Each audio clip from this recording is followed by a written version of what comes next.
An ordinary government building, 9 floors of glass and steel reinforced concrete, built to code, built to last. Then one morning, a crude bomb causes destruction on an unimaginable scale.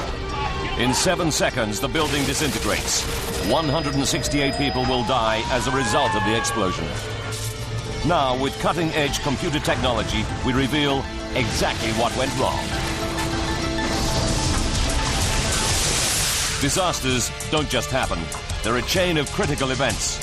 Unravel the fateful moments in those final seconds from disaster.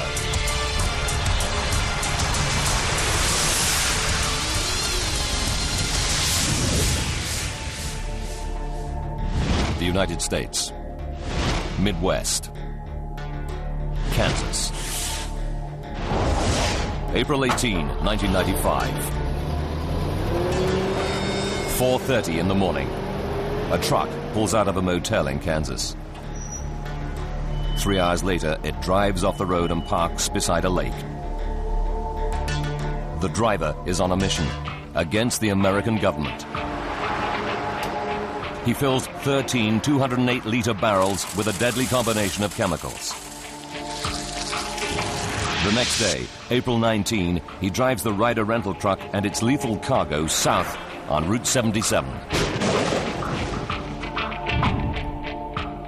Every hour takes him closer to his target.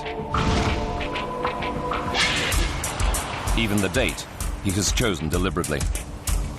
Exactly 2 years before, in Waco, Texas, federal agents storm a militia compound. At least 75 people die. During the siege, the man visits Waco to show his support for the armed resistors inside. He blames the U.S. government for their deaths and vows revenge.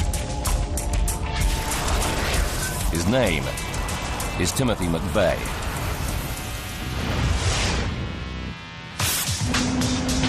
Oklahoma. It's the start of a bright and sunny day. Early morning traffic heads for the bustling capital of this Midwestern state. 7 o'clock. Timothy McVeigh, the Ryder truck, and its deadly cargo join the flow of vehicles going south along Highway 77. Ahead, out of the plains, rises Oklahoma City. A regional center in the American heartland where numerous government agencies are located in one particular building. The 9-story Alfred P. Murrah Federal Building houses 16 federal agencies, including Housing and Urban Development, a military recruiting office, and the Secret Service. Built 18 years earlier, the Murrah was a modern, purpose-built office block with a glass atrium and a wide pedestrian plaza at its front off Robinson Avenue. And at its rear, the glass-fronted facade towers above 5th Street. The first floor of the Murrah is a daycare center. Employees in the Murrah and other downtown offices leave their children here while at work. One of them is 35-year-old Dolores Watson. This morning, she heads in early to drop off her 20-month-old grandson, PJ. PJ was full of life. He just pulled off his coat and a little jacket. He was happy. He was ready to go play. PJ joins 20 other toddlers and preschoolers in the daycare center. Some are as young as 6 months. The eldest is 5 years old. I was able to see him during the course of the day. He was accessible to me from my job. Dolores, a telephone engineer, often services the phones in the Murrah. But this morning, she heads across town to a meeting. 8:15. McVeigh is 35 minutes away from Oklahoma City, heading straight for the center of town and the Alfred P. Murrah Federal Building.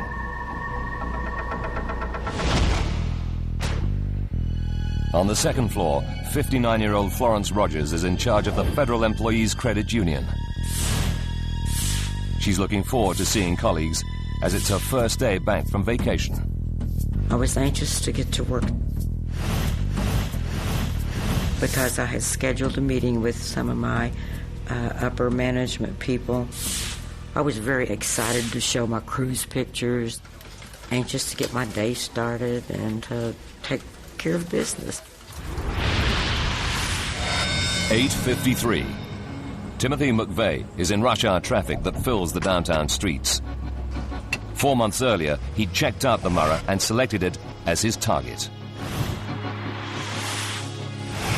His plan is to park the truck filled with explosives right beside it. 8:55. The Social Security office is on the ground floor of the Murrah. Inside, 20-year-old Dana Bradley, her children, mother and sister, join the waiting line. They're standing near the rear entrance of the building, just off 5th Street. My mom stood in line for us, while me and my sister stood by the door and filled out the papers for the Social Security card for my son. Driving along 5th Street, McVeigh's truck is filmed by a security camera. He pulls over. Inside the cab, he's drilled a hole and fed a crude fuse wire through to the bomb barrels in the back. He lights the fuse. He now has only 5 minutes to park the truck and make his getaway before the bomb explodes. 9 o'clock. The Ryder truck is forced to stop at a red light, 91 meters shy of the target. There are just 2 minutes left to burn on the fuse. McVeigh crosses Harvey Avenue and drives to the rear of the Murrah building. Dana Bradley, still waiting in line, spots the truck from the ground floor window. I turn around and I see a van, a moving truck, in front of the Social Security office.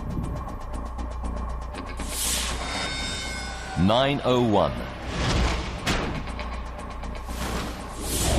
On the second floor, Florence's meeting is underway.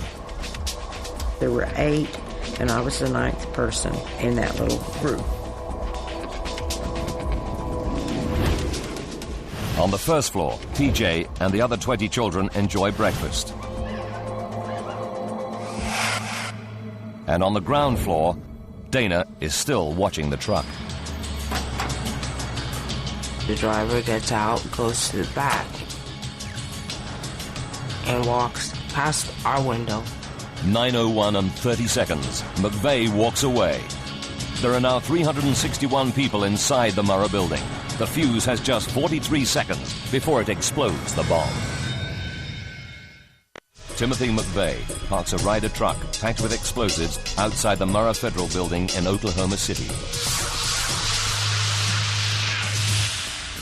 Now, using advanced computer technology, we'll discover what really happens when the bomb explodes. 9:02. The fuse has just 30 seconds to burn. 361 people are in the Murrah building.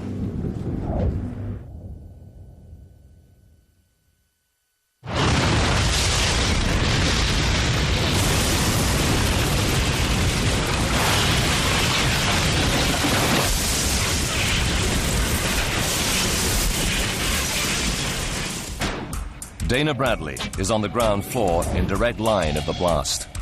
All I seen was a violet light, and everything was black. On the second floor, Florence Rogers is in a meeting with 8 of her staff.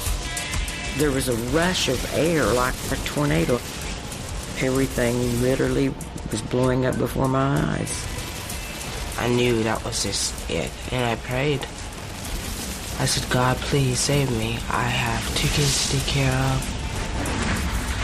Dolores Watson's grandson is in the daycare center on the first floor, directly above the exploding truck. The entire front of the Federal Building was nothing but glass. The children that were in the windows were just over the blast.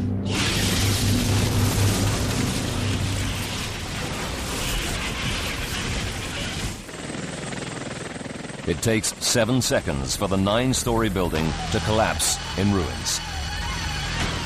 The blast devastates 324 buildings over 10 city blocks. Windows shatter and cars erupt in flames. People hear it as far as 89 kilometers away. The shockwave registers 6 on the Richter scale, equivalent to a major earthquake. If you are anywhere downtown, you probably heard it and felt it. From across the city, 11 fire engines race downtown.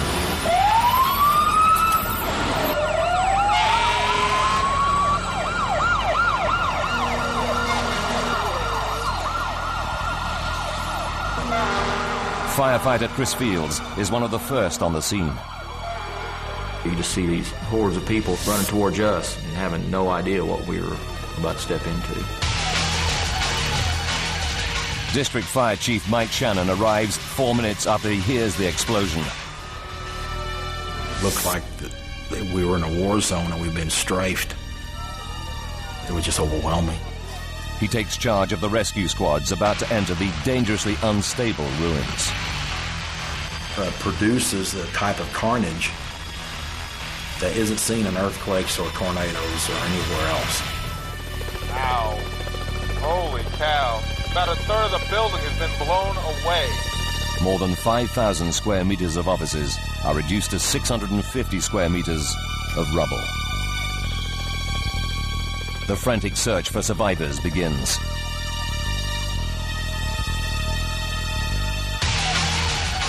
On the remains of the second floor, Credit Union Chief Florence Rogers stares into a gaping hole.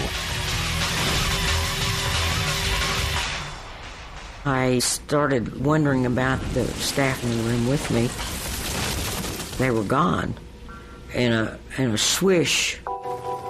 Florence is helped down to the pedestrian plaza just below her second floor window.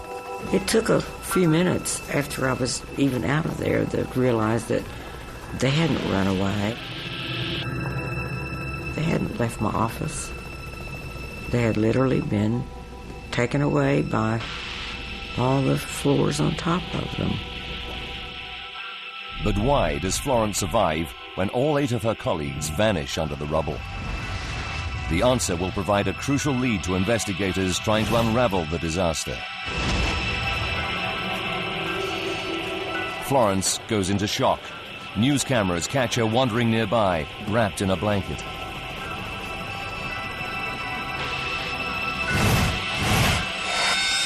"9:08. 7 blocks away, Dolores Watson hears the explosion. Her 20-month-old grandson, PJ, is in the daycare center on the first floor. Only there no longer is a first floor. She joins the flood of anxious parents rushing to the scene. In my mind, I was thinking, is this real? I know it was real. I'm looking at it, but a big part of me was wanting to say, this is not really happening. Rescuers claw through the tons of mangled steel and rubble, desperately searching for any sign of life in the debris. Even seasoned fireman Mike Shannon is shocked by the scene of devastation. You're trying not to be emotional, and you're trying to think logical, but your mind keeps going back to what you're expecting to find.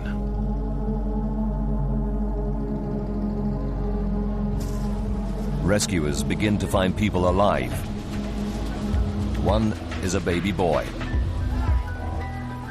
He's rushed to hospital in critical condition. It's PJ. And I saw his little face, and he was wrapped all in these gauze, and he was sedated, and he was laying there, but I mean, there was his arms, there was his legs, and there was my baby, you know. They told me that his chance of survival were very slim, and that the next 24 hours would be crucial.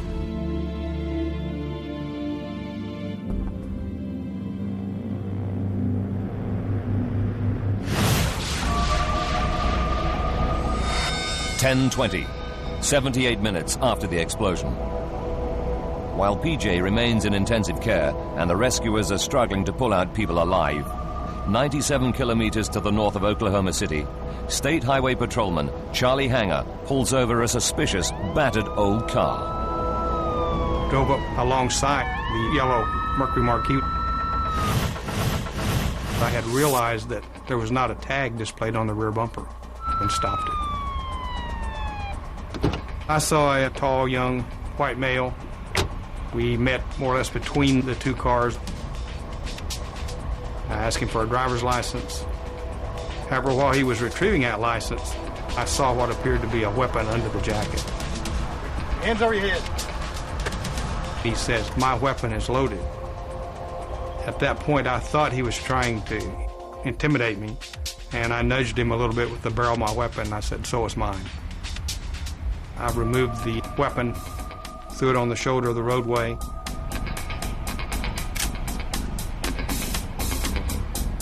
He was then handcuffed and placed in my unit.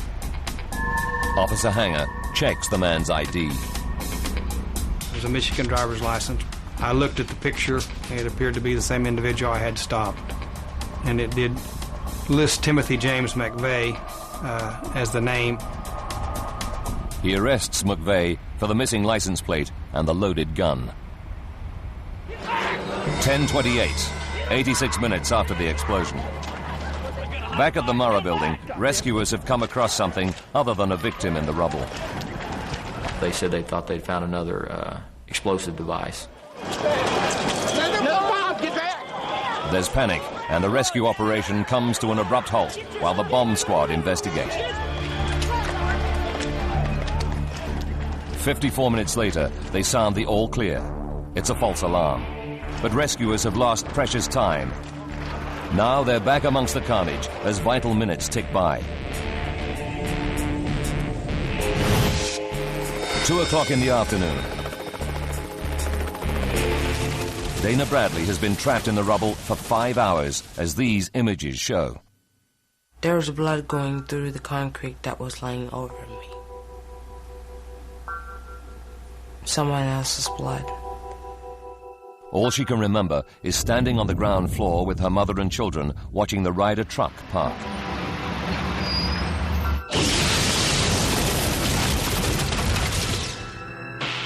Dana has been found hours earlier but can't be moved. Her leg is trapped under a massive concrete floor. If they're to save her, the rescuers have only one option. And they said the only way we're going to be able to get you out of here is to cut your leg off. Dr. Andy Sullivan, senior orthopedic surgeon, rushes to the scene. I just kind of said a prayer, God be with me, and kind of combat crawled into the area. Had to go under some rebar, reinforcement steel. My plan was to use just sharp instruments and separate the leg from the thigh through the knee. I was awake and aware of them cutting my leg off. She was awake. She was screaming. And they said the sound was so bad, it broke their heart to hear me scream like that. I don't remember any of that. She says she doesn't remember any of this, and so I hope that's true.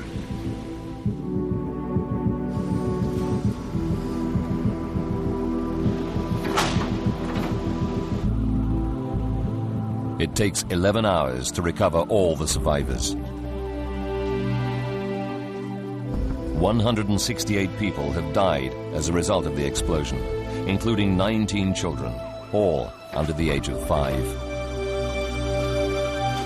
A photo of a baby being carried from the rubble comes to symbolize the tragedy.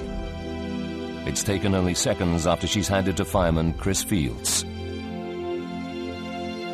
And I was just standing there looking down at her and just thinking, you know, that knowing this is somebody's baby. She had an open wound to her skull, and I pretty well knew at that time that she had already passed.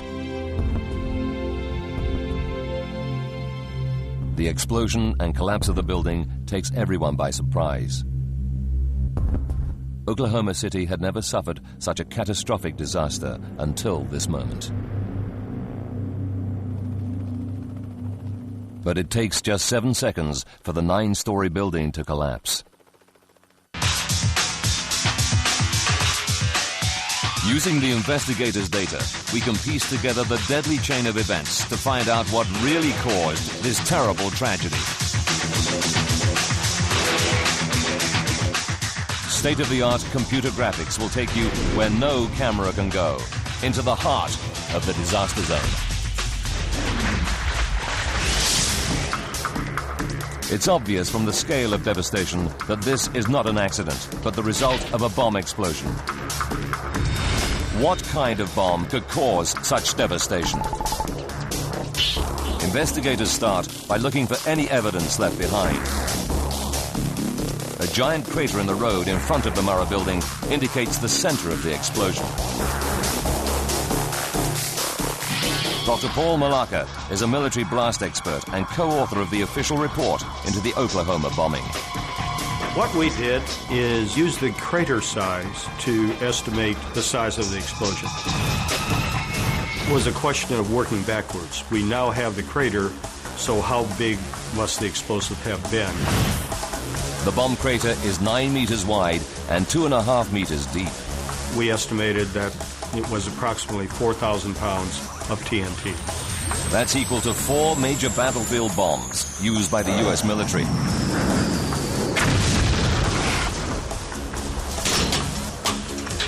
Eyewitness accounts place the Ryder truck at the heart of the crater. It's clear to investigators the bomb must have been inside. To demonstrate what happens, a truck is filled with just half the amount of explosives that detonated outside the Murrah Building that morning.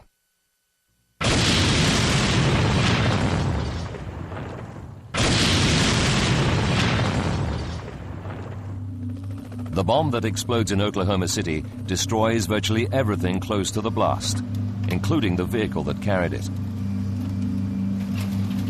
But within an hour of the explosion, investigators find their first vital piece of evidence.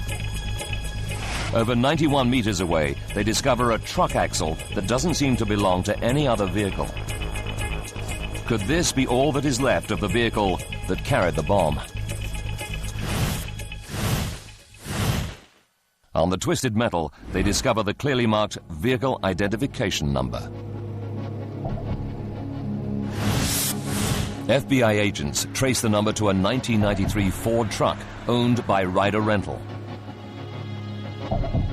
The Ryder branch in Junction City, Kansas, rented it 2 days earlier to a man named Robert Kling.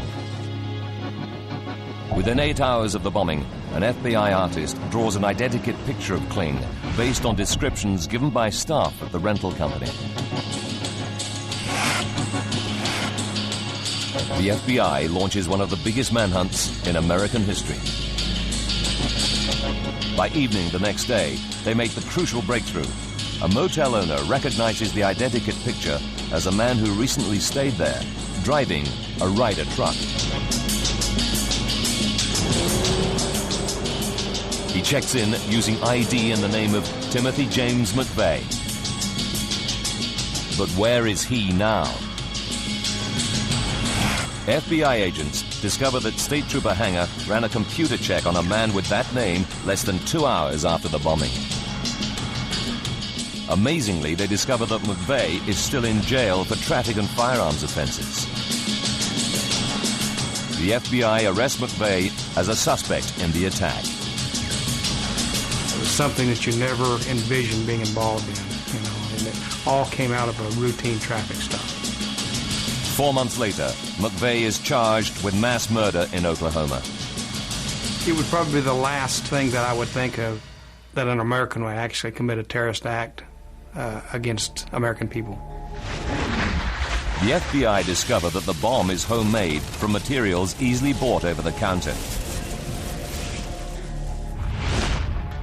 McVeigh eventually admits that he made it by filling barrels with ammonium nitrate and liquid nitromethane, better known as fertilizer pellets and rocket fuel used in drag car racing. The deadly mixture of more than 3,000 kilograms cost less than $5,000. But the question remains, how could such a simple homemade bomb cause such destruction to a steel-reinforced concrete building?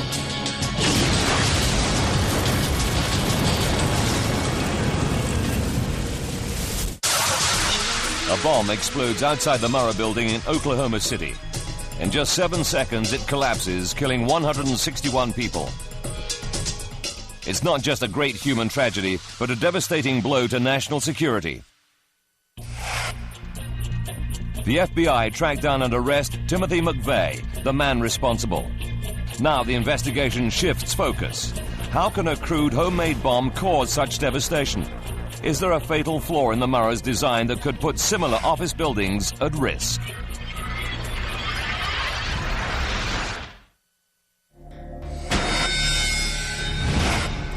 The architecturally acclaimed Murrah Building is in fact extremely well designed. Oklahoma is in the middle of the Midwestern tornado belt. The Murrah is built from steel reinforced concrete used in military bunkers, able to withstand winds of up to 160 kilometers per hour. So why did McVeigh's simple homemade bomb cause it to collapse so catastrophically? Investigators tracked the last moments of McVeigh's journey second by second. At 9:01, just 73 seconds before the building's collapse, he parks the truck packed with explosives. He deliberately chooses a place where his bomb will inflict maximum damage. The rear of the building, beside one of the 4 columns that support the floors above. The bomb explodes.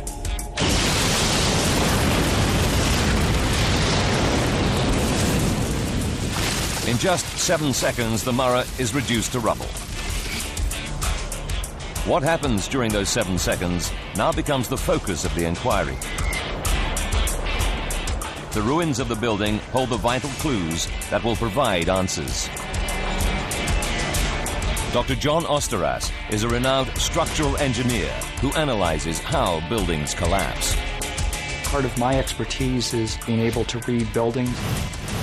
I can form sort of a three-dimensional mental image of what's going on. It would tell me how the building had responded. You see the patterns of how beams and columns broke apart. For Dr. Osteras, the broken floors and twisted columns are key pointers in working out exactly how the building reacts following the bomb blast. This film of a military test shows what happens during an explosion. The first stage is the bomb's lightning-fast blast wave. As the bomb's energy is released, it compresses air particles in its path to create a shock wave. This compressed air travels faster than the speed of sound, sweeping away everything in its path. The blast wave goes through the building in a blink of an eye. So we can break it down into what happens millisecond by millisecond. A millisecond is 1,000th of a second, about the time it takes for a person to blink twice, or a bullet fired from a gun to travel 1 meter. So to understand how the catastrophe unfolds, we'll use unique computer simulations to slow down the chain of events. Millisecond by millisecond, we'll see how the blast wave cuts through the building to answer the tragic question of why so many died. 7 seconds before collapse, the bomb explodes. In the first millisecond, 1,000th of a second, the shock wave covers 4.75 meters, traveling at 5 kilometers per second, and hits the closest part of the building, the column McVeigh parked next to. Engineers call this column G20. The blast wave hits G20 with immense power. Dr. Malaka is an explosives expert. Researching his report into the bombing, he conducts scale model blast tests on concrete columns with the same dimensions and properties as G20. As the air blast expands violently, it exerts this enormous pressure on anything in its path. Dr. Malaka calculates that the shock wave hits the pillar with a force of more than 350 kilograms per square centimeter, destroying it. To put that in perspective, a 100-mile-an-hour hurricane wind is much less than 1 pound per square inch, so these blast pressures were enormous.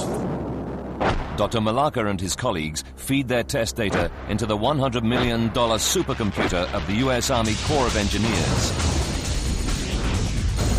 This helps them visualize a blast wave as it penetrates a building like the Murrah. They discover that 1 millisecond after destroying G20, the blast wave hits the glass-covered rear of the building. The facade of the building provided almost no resistance to the air blast. Military high-speed film shows what it's like when a blast wave hits a wall of glass. The windows are turned into a hailstorm of deadly shards.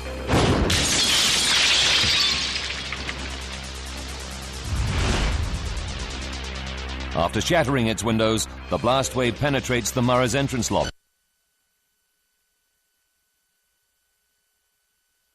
I knew that was just it, and I prayed. The void of the atrium acts like a funnel. Channeling the deadly blast wave up into the building, it slams into the underside of the first floor at more than 16,000 kilometers per hour. Tragically, directly above is the Children's Daycare Center, where baby PJ and 20 other children are playing. 15 children, aged from 6 months to 5 years, are killed.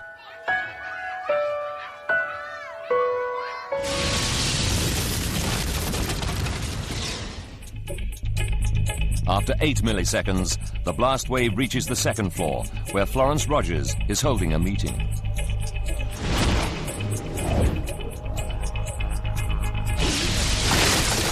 It was like a bad dream. Everything literally was blowing up before my eyes. The blast wave continues to surge up through the building. It reaches the 8th floor in just 31 milliseconds, the time it takes for a vehicle airbag to inflate after a crash. But as it travels upwards, it is rapidly losing its destructive energy. The yellow highlight shows how the damage decreases as the blast wave rises through the building and shows that floors 4 and above remain intact. The blast wave is over, but it's what happens next that causes the greatest destruction. In less than 7 seconds, all 9 stories collapse. Those who survived the initial blast are now crushed under tons of falling concrete.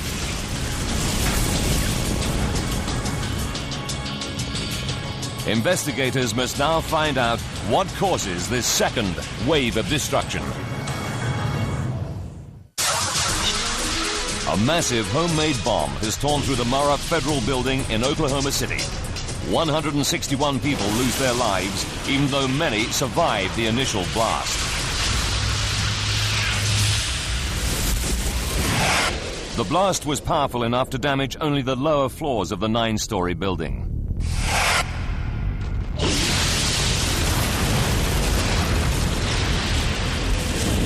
Investigators now struggle to understand why the upper floors collapsed as well. In an effort to solve the mystery, they revisit the first moments of the explosion. As the blast wave spreads, it destroys the closest frontal column, known as G20, in less than 4 milliseconds. Above the remaining 3 columns is a massive girder, known as a transfer beam, that runs the length of the building. This transfer beam carries the weight of the 6 floors above. These floors in turn are held up by 9 columns. These 9 columns pass the building's weight down to the transfer beam, which then distributes it evenly across the 4 pillars below. At first, some experts believe that after destroying G20, the blast then damages 2 more pillars under the transfer beam. With the pillars blown away, the beam loses its support and falls, taking all the upper floors with it.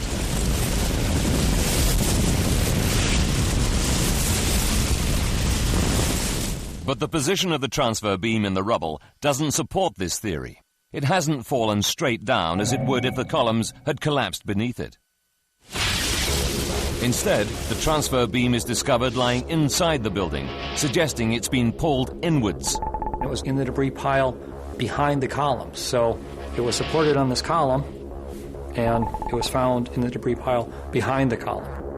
For Dr. Osteras and his colleagues, the location of the collapsed transfer beam provides the vital clue. They can now piece together what happens in those crucial 7 seconds after the explosion.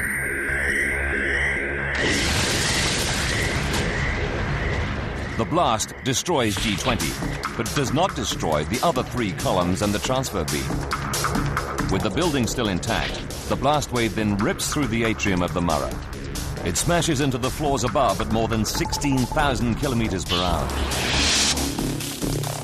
There are 8 stories of concrete floor slabs in the Murrah connected to 9 supporting columns.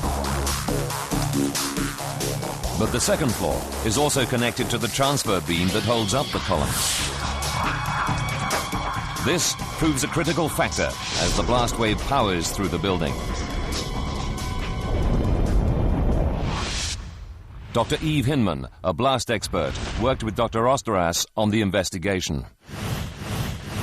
I think of the floor slabs often as the sail, like a sail on a sailboat, because they have so much surface area that the blast can act on.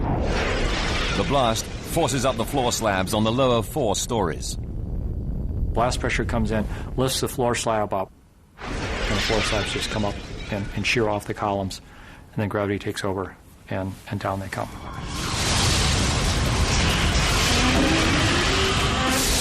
And so within milliseconds, we got collapse of floor slabs on the 2nd through 5th floor.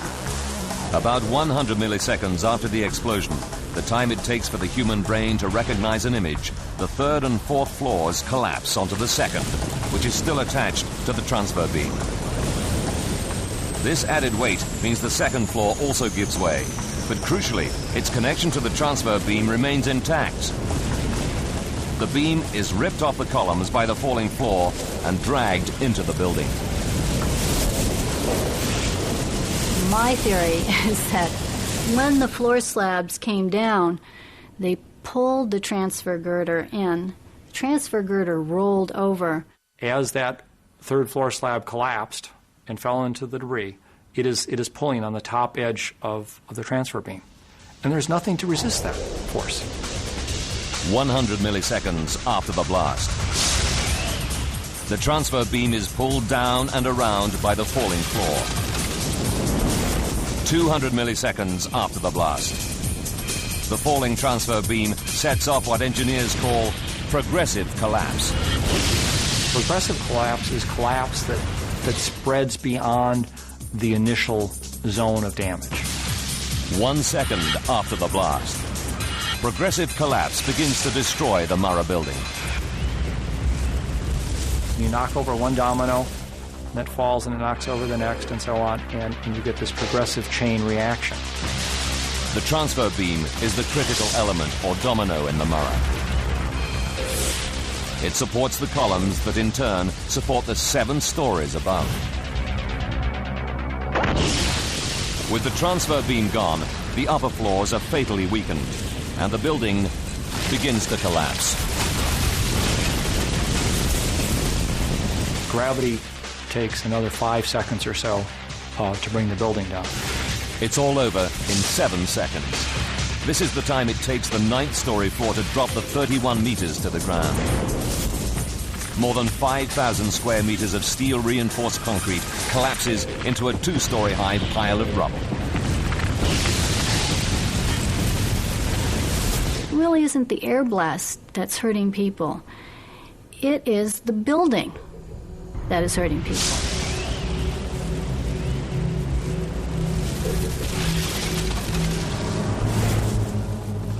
Among those killed by the collapsing building are Florence Rogers' 8 employees who are with her on the 2nd floor.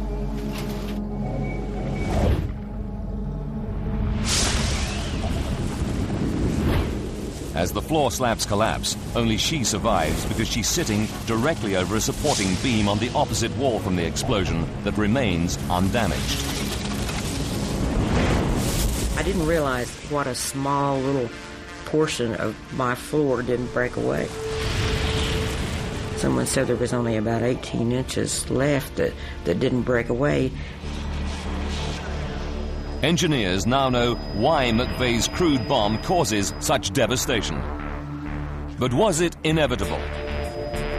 Today, there's an awful realization that an extra $100,000 spent on the construction of the building could have prevented its collapse.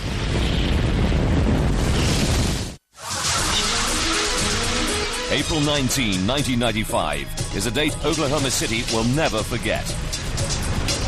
The day 168 people are killed when a massive truck bomb explodes outside the Murrah Federal Building. But could the building's devastating collapse have been prevented? A new seismic study has assessed how the Murrah building would have responded if it had been built to Californian earthquake-resistant standards, something not required in Oklahoma.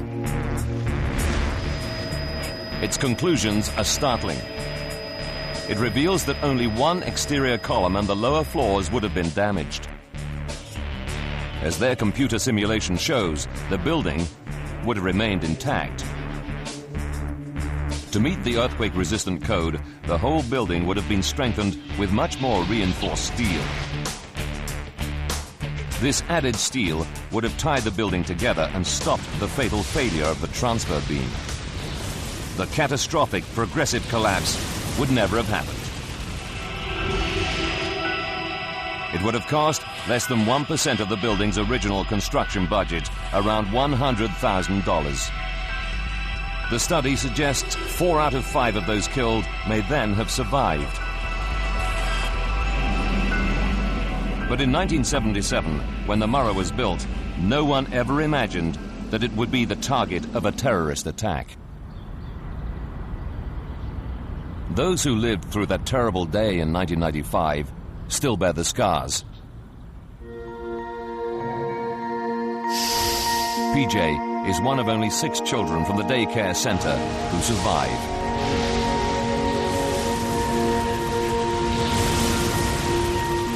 His grandmother, Dolores Watson, mounted a tense vigil beside baby PJ's incubator. For 9 years, he's lived with a tracheotomy tube down his throat to help him breathe. It was only removed in 2003. I made the statement once that when the trach was out, that PJ and I would be able to move from April 19th to April 20th. But each day when this child looks in the mirror, the scars are still there.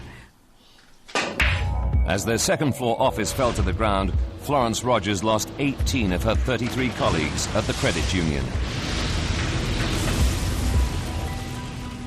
Nothing has ever been the same or ever will be the same. It literally changes your life forever. She recruited new staff and re-established the company. Then she retired.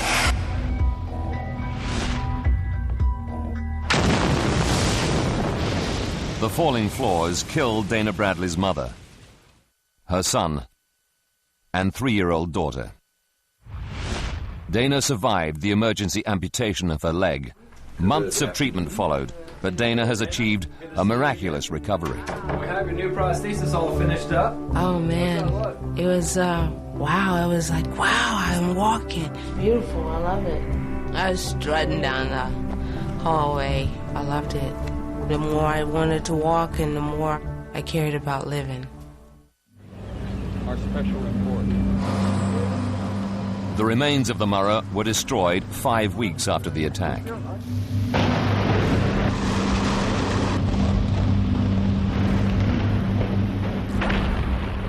Five years later, the site opens as a national memorial to remember the 168 lives lost that day. The site commemorates the exact moment in time that hurt so many. The road the truck parked on is gone, replaced by a lake. There's one chair for every life lost. Man, woman, and child. Across the street from the site of the Murrah, a new federal building opened in 2003. State-of-the-art, its design incorporates key lessons learnt from April 19.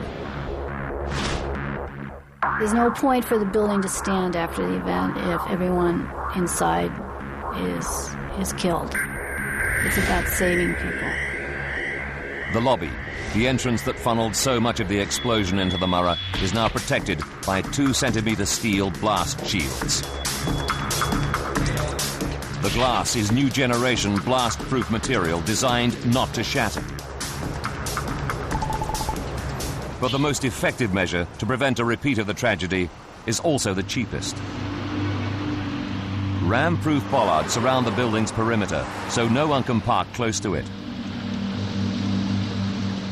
This simple step would have stopped McVeigh driving his truck up to the Murrah and limited the destruction that followed. Timothy McVeigh is found guilty of mass murder and executed by lethal injection on June 11, 2001, 74 months after his bomb kills 168 people.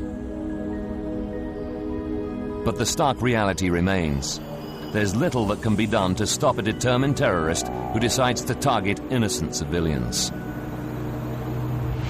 Most office buildings around the world are just as vulnerable as the Murrah. If a bomb went off outside them, they would react just as catastrophically as the Murrah in those fatal 7 seconds at 9:02 on April 19, 1995.